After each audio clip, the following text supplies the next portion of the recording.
할렐루야. 네, 오늘 수요 예배 오신 여러분을 환영하고 축복합니다. 네, 2025년 마지막 수요일 예배입니다. 마지막 수요일. 다음 31일이 이제는 송구영신이 있어서 그래서 수요일 날 모이지 않습니다. 그래서 수요일 날 모이지 않고 송구영신 예배 밤 11시로 모입니다. 그래서 수요일로는 오늘이 마지막이 된 거죠. 마지막 수요일입니다. 마지막 수요일이라 사사기 강해 지금 이제 2024년, 2025년 2년 이상을 지금 사사기 강해를 지금 여기까지 끌고 오고 있는데요. 오늘 뭐 종강 파티를 해야 되는 건가? 아직 사사기가 끝나진 않았지만 아마 몇 달 좀 더 해야 되지 않을까 그런 생각을 해 봅니다. 사사기 강의하면서 저 나름대로도 새롭게 은혜를 좀 받고 있고요. 예전에도 제가 사사기 강의를 아주 오래전에 제가 계속교회에 있을 때 사사기 강의를 한 적이 있습니다. 그때는 이렇게 길게 하진 않았습니다. 그런데 하다 보니까 이번에는 또 새롭게 그때 하던 원고는 다 그냥 다 사장됐고요. 다시 제가 원고를 다시 썼거든요. 그러니까 뭐 그때는 그냥 한 30번 정도에 끝난 것 같은데, 근데 이번에는 뭐 지금 79번째 오늘 하니까 2년 이상을 제가 이 사사기를 지금 강의하고 있습니다. 제가 사사기를 새롭게도 강의하면서 저 나름대로도 무척 은혜가 됐습니다. 이 말씀이 또 이런 면이 있구나라고 하는 것을 제가 많이 깨닫게 되었는데요. 아직도 이제 뒷부분이 조금 남아 있습니다. 그래서 몇 달을 좀 더 해봐야 되는데, 여러분이 한 해 동안 열심히 또 수요 예배에 오시고 또 참여해 주시고 또 강해를 통해서 또 은혜 받게 된 것도 감사하고, 그래서 계속해서 앞으로 여러분이 함께 또 사사기 말씀 강해를 통해서 또 함께 은혜를 나누는 그런 시간이 되었으면 좋겠다, 이런 생각을 해봅니다. 자, 오늘 사사기 연구의 79번째 시간이고요. 사사기 20장, 오늘 본문은 짧아요. 15절에서 18절 네 구절 가지고, 오늘 뭐 종강이니까 짧게 할까요? 종강이니까 세 문제만. 네, 오늘 제목은 이스라엘 자손과 베냐민 자손, 똑같은 주제를 가지고 오늘 이제 3탄인데 주보에 세 문제 있습니다. 오늘 첫 번째 문제를 한번 보겠습니다. 베냐민 지파의 상황은 어떠합니까? 자, 베냐민 지파의 상황 볼게요. 자, 어떠한지 사사기 20장 15절. 자, 그때의 시작.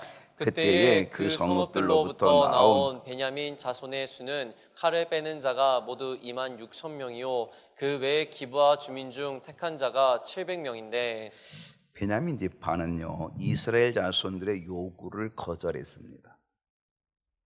여러분, 이 베냐민 지파는 이스라엘 12지파의 몇 번째 지파예요? 막내 지파입니다. 12번째죠. 요셉이 11번째, 요셉의 동생이 베냐민이죠. 막내 지파입니다. 이 베냐민 막내 지파, 그런데 이 베냐민 막내 지파가 이스라엘 자손 11지파의 요구를 거절했습니다. 이 11지파의 요구가 뭐예요? 야, 베냐민 자손, 너희들 잘 들어. 너희들 기브아 족속들이 있지, 기브아 주민들이 있지.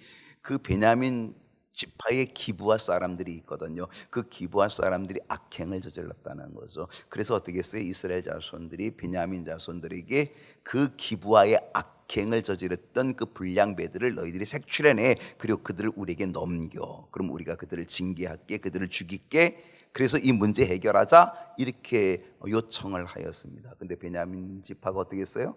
단칼에 거절했습니다. 왜 그랬어요? 이게 지파주의입니다.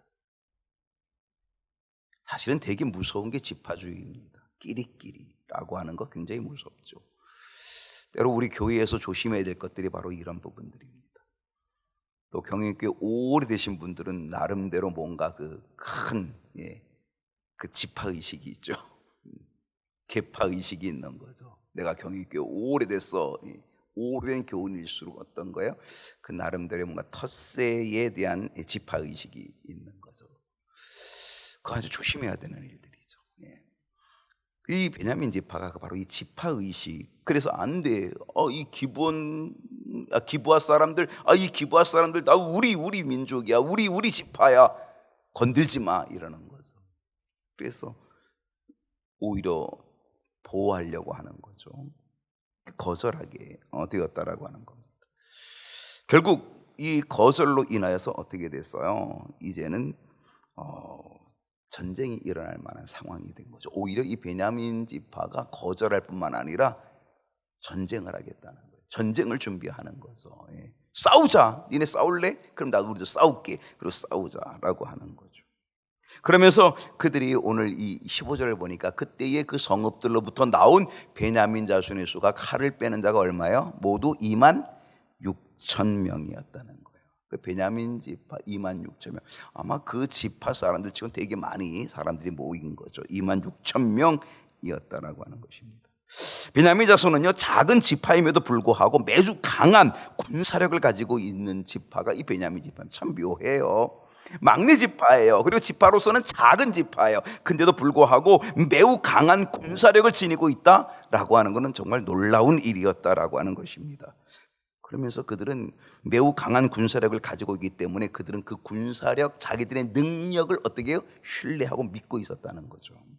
그래서 그들은 자기들의 군사력, 전투에 대한 자부심이 있어요. 자신감이 있었어요. 전쟁해? 해봐. 우리도 할 수 있어. 우리는 전투하는데 아주 능력이 있어 라고 하는 그런 자신감이 있었다는 거죠. 여러분, 참 묘한 거는 뭔지 아세요? 묘한 거는요, 야곱이 자기가 12아들을 이제 죽기 전에 12아들을 어떻게 축복하죠. 12아들을 예언하고 축복하죠. 기도하죠. 그때에 첫 번째부터 쭉 이제 이야기하는데 마지막 12번째가 이 베냐민이잖아요. 여러분, 이 베냐민을 향하여서 야곱이 아버지가 어떻게 예언하면서 어떻게 기도했는지 아세요? 놀라워요. 이게 창세기 49장에 나오는데요. 한번 볼게요. 창세기 49장 27절을 보게 되면요, 한번 읽어주실까요? 시작. 베냐민은 물어뜯는 일이라 아침에는 빼앗은 것을 먹고 저녁에는 움킨 것을 나누리로다. 야곱이 아버지가 베냐민에게 한 축복의 예언이 이거였어요. 딱 한 구절이에요. 이거 한 구절. 딱 한 구절인데 뭐예요? 베냐민은 물어뜯는 일이래요. 어쩌면 이렇게 딱을 맞을 수가 있을까요? 무섭죠? 그렇죠? 야곱이 그가 기도한 대로 됐어요. 베냐민은 물어뜯는 일이라 아침에는 빼앗은 것을 먹고 저녁에는 움킨 것을 나누리다. 하루 종일 싸운다는 거예요. 하루 종일 싸워서 빼앗고 움키고 그걸 먹는다는 걸 나눈다는 거예요. 그게 뭐야? 베냐민이에요. 그뿐 아니에요. 이 베냐민 지파에 바로 누가 있어요? 기브아 사람들이 있었어요.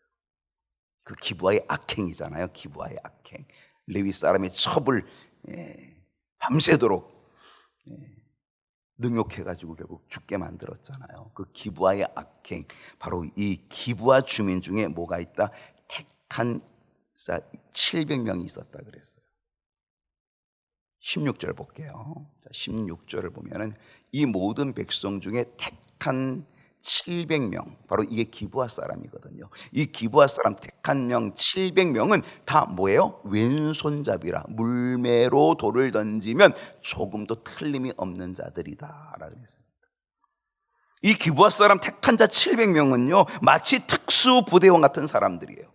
여러분, 이 베냐민 지파의 특징이 뭐예요? 뜯어먹는 일이에요. 뜯어먹는 일이, 물어뜯는 일이에요. 아침과 저녁 다 물어뜯는 일이라니까요. 그 예언대로, 그 기도대로 그렇게 된 거죠. 거기다가 이 기브아 사람들, 자기들이 보호하고 있는, 지금 전쟁이 일어나기 직전에 자기들이 보호하고 있는 이 기브아 사람들, 그 중에 700명은요 왼손잡이래요. 물매로 던지면 조금도 틀림이 없는 자들이었다라고 하는 거예요. 혹시 왼손잡이 있으세요? 왼손잡이? 저희들이 어렸을 때는요 왼손잡이 하면 조금 약간 괄시 뭐 이런 거 있었어요. 그래가지고요 왼손 쓰면요 부모님들 야야 절대 안 돼, 야야야 고쳐야 돼 왼손 안 돼, 오른손 써 이랬거든요. 근데 왼손잡이는 뭔가 이거 좀 잘못된 사람 뭐 이렇게 됐어요. 그러다가 하나 만들어낸 게 왼손잡이는 좀 똑똑하대 뭐 이런 거 하나 만들어 가지고 그래가지고 왼손잡이 똑똑하대 이래가지고 그걸 하나 이렇게 그냥 하나 해주려고 했던 그런 부분도 있긴 한데요. 예. 여러분, 우리가 어렸을 때 왼손잡이 그렇게 멸시받고 괄시받았다고 한다면요, 그 옛날 고대의 왼손잡이는 어떻겠어요? 무지무지하게 괄시받았겠죠. 그죠? 근데 놀라운 것은요, 바로 이 왼손잡이가 다 700명이, 이 기부하의 이 특수부대원 700명이 전부 다 뭐예요? 왼손잡이였다는 거예요. 왼손잡이는 멸시받던 때가 바로 그때였는데, 근데 그들의 멸시받는 그 약점 왼손잡이가 사실은요 엄청난 강점이 있다는 거예요. 강점으로 또 활용되었다는 사실이에요. 왜냐하면요, 왼손잡이는 드물어요. 흔하질 않아요. 그렇기 때문에 상대방에게 예측 불가능한 공격을 할 수 있어요. 그게 왼손잡이에요.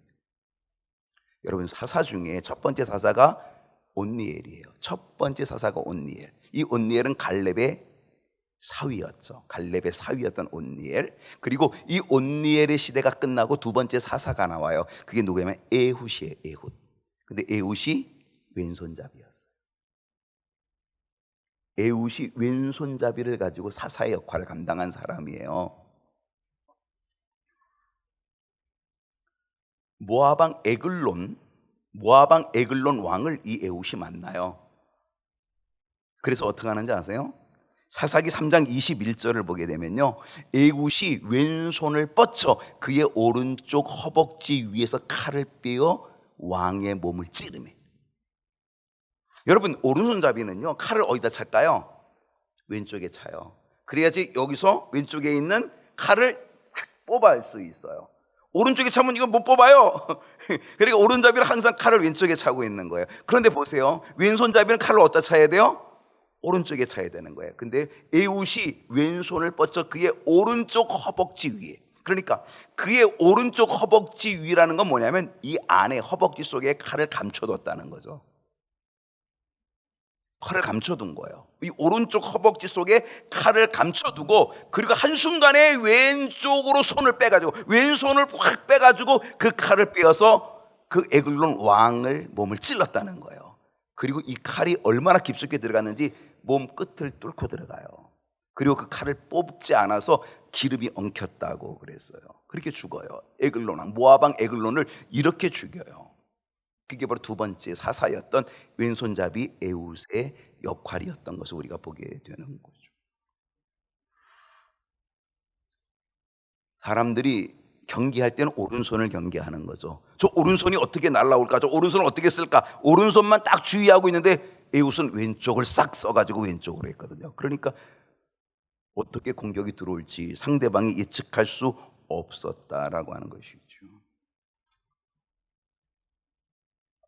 더군다나 이 기브아 사람 700명이 모두 왼손잡이였는데, 그런데 아까 21절 아까 16절인가요? 보게 되면요, 다 왼손잡이였는데 어땠어요?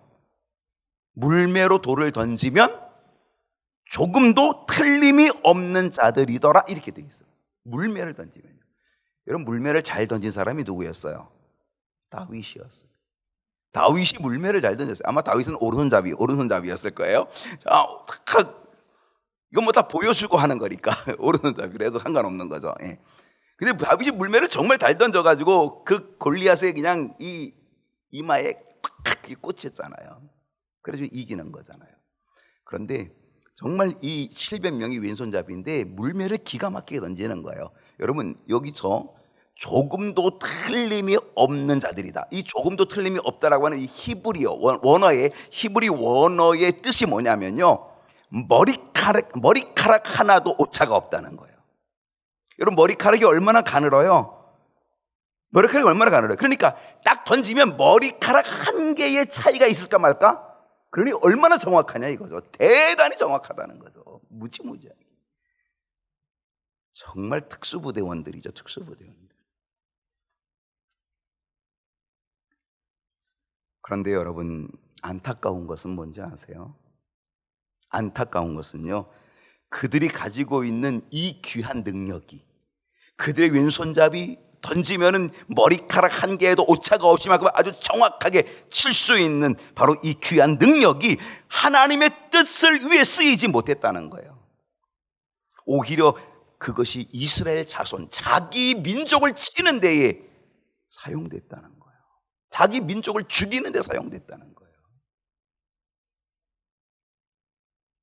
여러분, 하나님께서 주신 능력이 하나님의 뜻을 거스르는 데 사용되어질 때 그 능력은 결코 축복이 아니에요. 그건 능력이 축복이 될 수 없다는 거죠. 여러분, 우리가 능력이 축복이 돼야 돼요.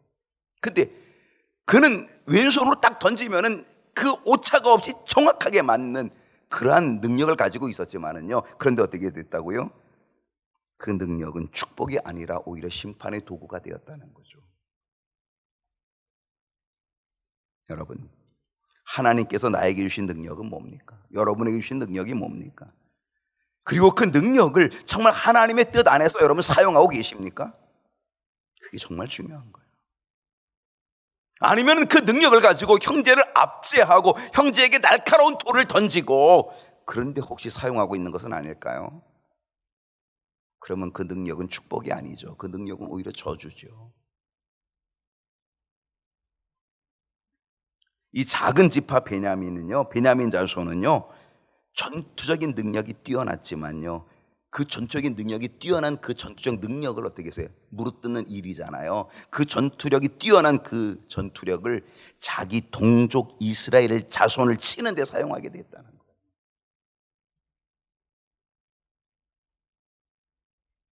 여러분, 여러분의 능력과 은사는 지금 어디에 쓰여지고 있나 한번 살펴보십시오. 여러분의 장점은 지금 어디에 쓰여지고 있나를 한번 살펴보십시오. 하나님을 기쁘시게 합니까? 하나님의 뜻을 이루는 데 사용되고 있습니까? 아니면 여러분이 가지고 있는 여러분의 은사와 능력이 오히려 하나님의 뜻을 거스리는, 그리고 다른 사람을 해치는 그러한 일에 사용되고 있는 것은 아닌지 우리가 한번 우리 자신을 돌아봐야 된다는 거죠. 자, 두 번째로 갑니다. 이스라엘 자손의 상황은 어떠합니까? 자, 베냐민 자손의 상황을 봤어요. 지금 그들이 26,000명 플러스 알파 700명의 정예 부대 이렇게 되어 있는 거죠. 자, 이스라엘 자손의 상황이 어떤가 볼까요? 자, 17절입니다. 읽어볼까요? 베냐민 시작. 베냐민 자손 외에 이스라엘 사람으로서 칼을 빼는 자의 수는 40만 명이니 다 전사라. 여러분, 베냐민 자손의 수는 얼마나 그랬어요? 26,000명 플러스 왼손잡이 아주 정확히 물매를 던지는 700명, 기브아 사람 택한 자 700명. 거기에 비해서 이스라엘 자손의 수는 얼마였어요? 40만 명. 어마어마하게 많은 거죠. 몇 배 많은 거예요? 한 17배 정도 많나요? 무지하게 많은 거죠. 여러분, 규모로 볼 때는요, 이 전쟁은 상대가 되지 않는 게임일 수도 있어요. 이미 전쟁은 결정된 것처럼 보일 수 있어요. 아, 이건 끝났다. 야, 저거 26,000명? 아이고, 물매 아무리 잘 던지고 700명 있어봤자 우리는 40만 명이야. 끝날 수 있겠죠. 근데 여러분, 전쟁은 숫자에 있지 않다는 거예요. 그거 아시죠? 전쟁은 숫자에 있지 않다. 여러분, 기도원은요, 몇 명 가지고 나갔어요? 300명밖에 안 갖고 나갔어요. 300명. 몇 명 가고 싸우는데 300명 가지고 나갔어요? 미디안 군사가 그때 10만 명이 넘었어요. 10만 명이 넘었는데 300명 데리고 나갔어요. 여러분, 300명이 어떻게 10만 명을 데워서 어떻게 이기겠어요? 말도 안 되잖아요. 근데 이겼나요? 이겼어요. 여러분, 전쟁은 수에 있지 않다는 것을 하나님은 우리에게 가르쳐주고 있잖아요. 여러분, 수가 약하다고 쫄지도 마세요. 정말 하나님이 함께 하시면 그 숫자는 아무런 의미가 없다는 거죠. 여러분, 다윗은 그것을 알고 있어요. 정말 그것을 믿고 있어요. 전쟁은 수에 있지 않다는 걸 믿어요. 전쟁은 하나님께 달렸다는 걸 믿어요. 그렇기 때문에 다윗은요, 그 조그만 다윗이 골리앗 앞에 과감하게 나선 거예요. 그 믿음 때문에 나선 거죠. 뭐라 그랬어요? 너는 칼과 단창으로 오니? 너는 그 어마어마한 칼, 배틀째 같은 창자로 그걸 가지고 나왔니? 나는 만군의 여호와 이름으로 너에게 간다. 그렇게 가면서 그러면서 물매 던진 거잖아요.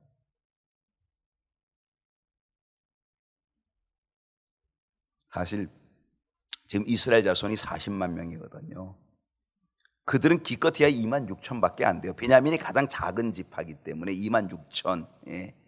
40만 명이 2만 6천, 그거 그냥 확 한 번에 질러 넣으면 될 것 같잖아요.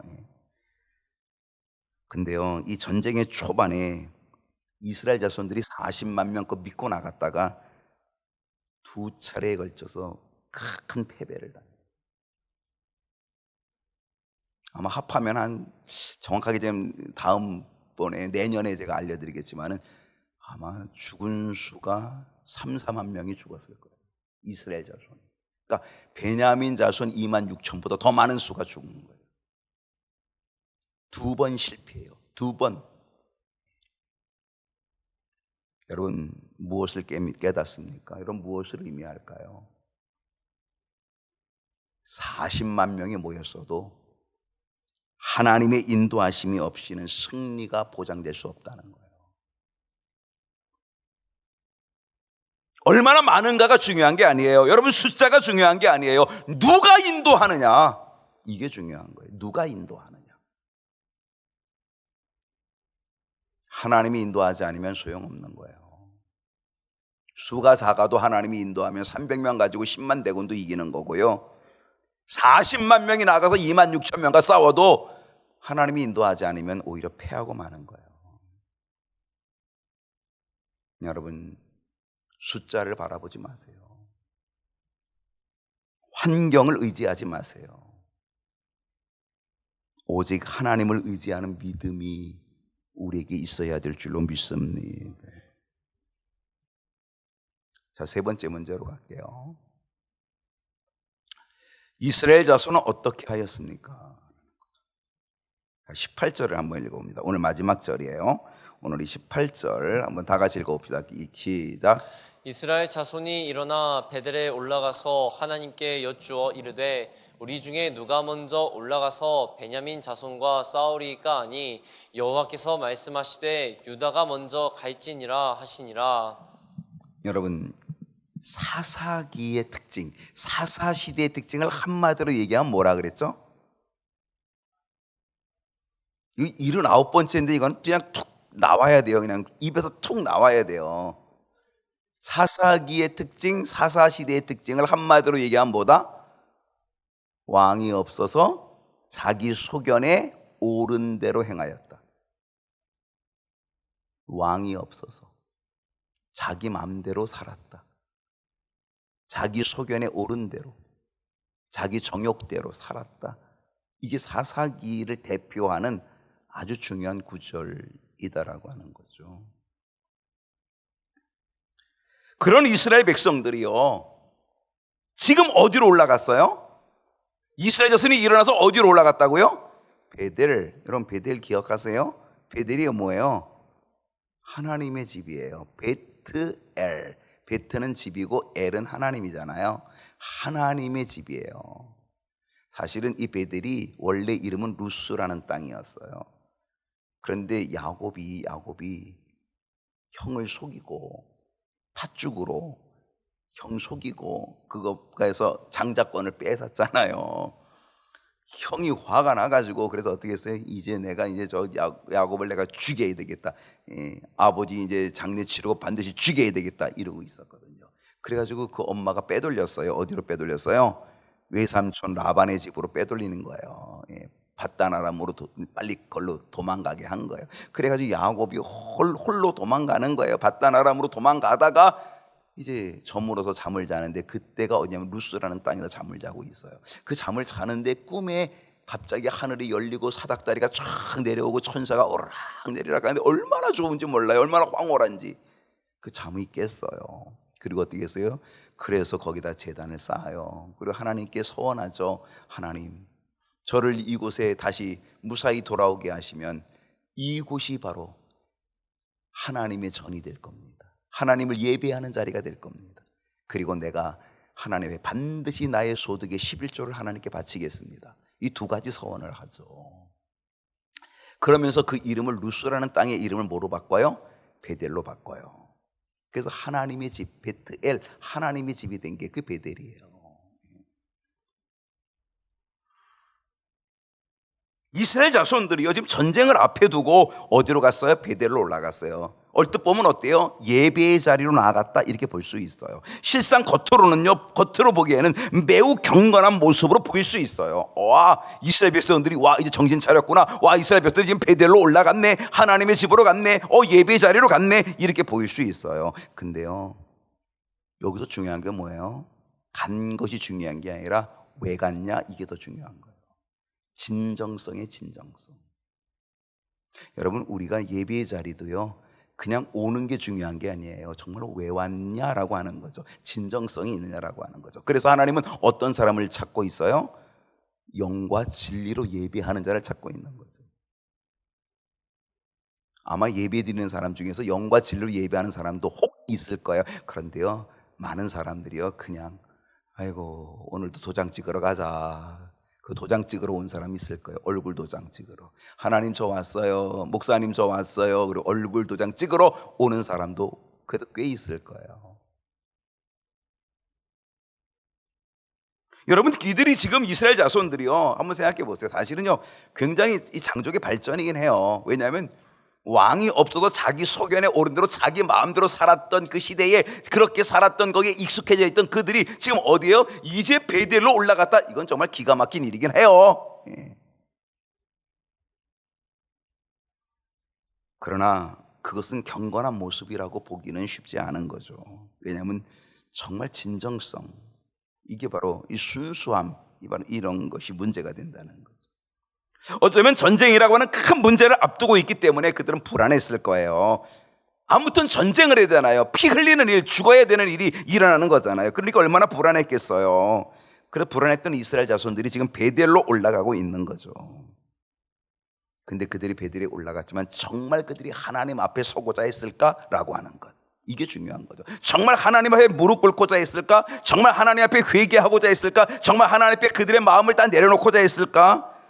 이게 문제인 거죠. 그냥 불안하기 때문에. 여러분, 마찬가지예요. 우리도요. 때로 우리도요, 큰 위기를 만나면 하나님 앞에 나올 수 있어요.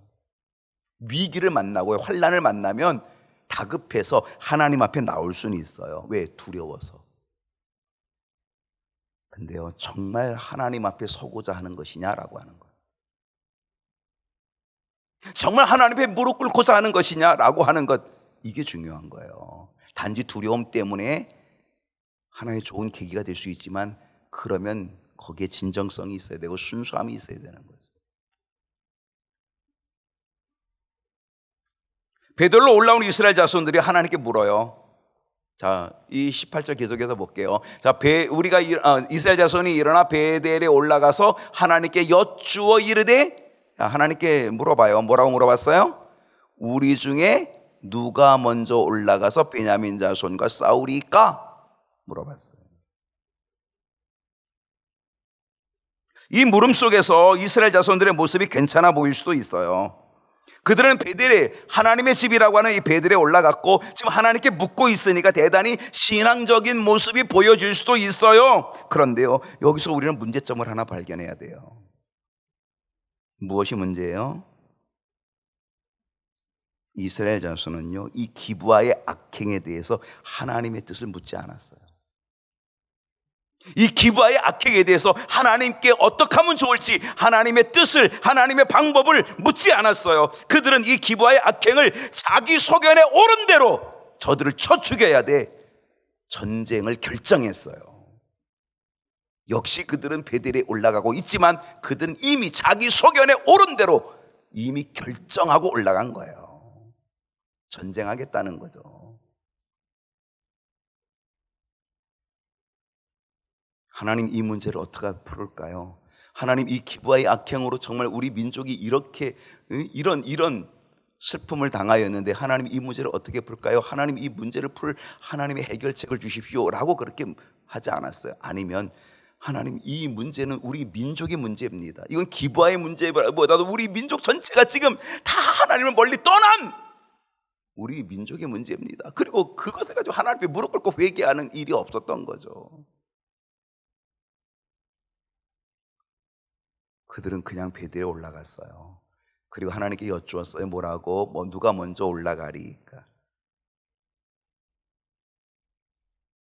어떻게 이 문제를 처리해야 할지를 물었어야 했는데 그들은 누가 먼저 올라갑니까? 그건 뭐예요? 전쟁을 이미 결정해 놓고 전쟁하겠다는 거예요. 자기들의 소견에 옳은 대로 전쟁하겠다는 거예요. 하나님께 묻지 않았어요. 어떻게 처리할지를.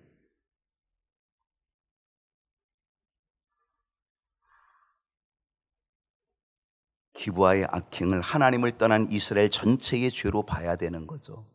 지금까지 이 사사시대에 정말 하나님을 떠난 그 민족의 모습을 봐야 되는 거죠. 그러면서 우리들이 하나님을 떠나서 자기 소견에 옳은 데도 하니까 이런 기브아의 악행이 이렇게 벌어졌구나. 그러면서 자기들의 가슴을 치고 하나님을 떠난 죄, 자기 소견에 옳은 대로 했던 그 모든 죄를 철저히 회개했어야 되는 거죠. 근데 그들은 그런 과정 없이 무조건 전쟁으로 이 문제를 풀려고 했던 거죠. 이미 답은 정해놨어요. 뭐로? 전쟁이야. 죽여야 돼. 이미 싸우기로 다 결정해 놓고 누가 먼저 갈지만은 묻고 있는 거죠. 여러분, 우리가 조심해야 될 것 하나가 있어요. 그게 뭔지 아세요? 기도할 때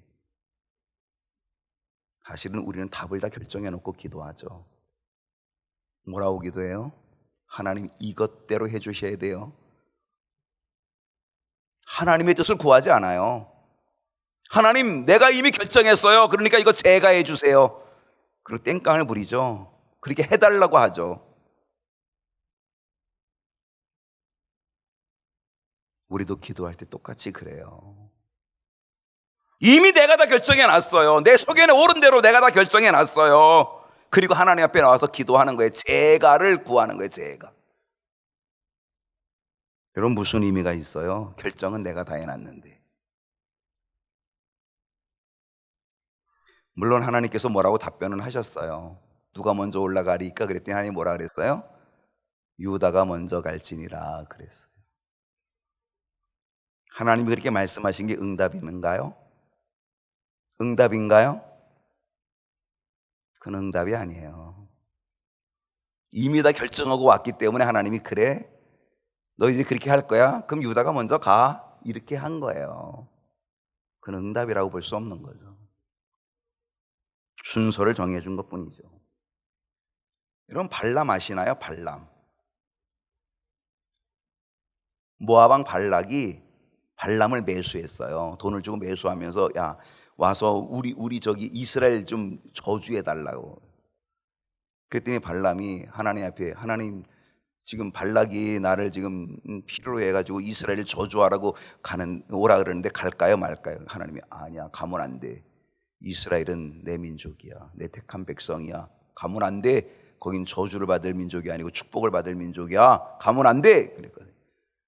그랬더니 발람이 아유 난 못 가. 하나님이 가지 말라 그랬어. 그래서 또 돈을 더 갖다 줬어요. 그랬더니 발람이 또 하나님 앞에 뭐라 그랬어요? 하나님 갈까요 말까요? 자꾸 이렇게 오라 그러는데 어떡할까요? 하나님이 가지 마 그랬어요. 그 돈을 더 많이 갖다 줬네. 그리고 또 발람이 하나님 어떡하죠? 자꾸 지금 오라 그러는데 그러니까 하나님이 그래? 그러면 가 그랬어요. 그럼 응답인가요? 하나님이 가 그랬다고 응답인가요 그게? 아니죠. 하나님은 가지 않기를 원한 거잖아요. 그게 하나님의 응답이잖아요. 근데 하나님이 그래 가 그랬다고 그게 응답이에요? 발람이 응답받았다고 가는 거예요. 하나님이 가라 그랬어. 응답받고 그리고 가는 거예요. 갔는데 어떻게 됐어요? 가다가 나귀 새끼한테 책망받았어요. 나귀가 입을 열어서 책망했잖아요.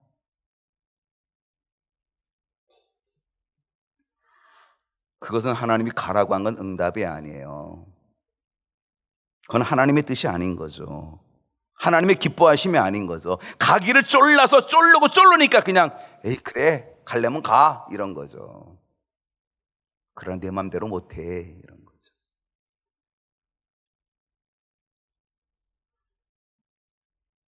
이스라엘 백성들은요, 답을 정해놓은 거죠. 어떤 답? 전쟁이라는 답을 정해놓은 거예요.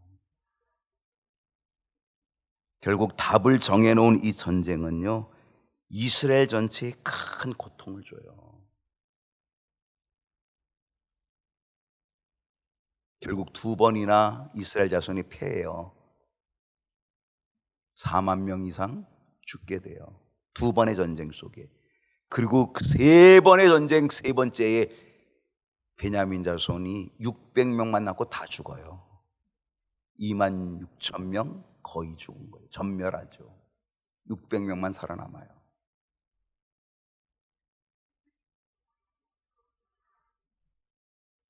내가 답을 정해놓고 하면 큰 고통이, 아픔이 오는 거예요. 우리가 기도할 때에 내가 답을 정해놓고 기도하는 일이 되어서는 안 될 겁니다. 우리는 하나님의 뜻을 구해야 되는 거죠. 우리는 하나님의 방법을 구해야 되는 거죠. 그러기 위해서 우리가 어떻게 해야 돼요? 먼저 우리는 하나님 앞에 엎드림, 그리고 먼저 하나님 앞에 엎드리는 회개, 그게 우선이 되어야 되는 거죠. 그럴 때 하나님의 인도하심의 은혜를 우리가 누리게 될 줄로 믿습니다. 하나님의 은혜를 누릴 수 있는 엎드림의 모습이 저와 여러분의 모습이 되기를 축복합니다.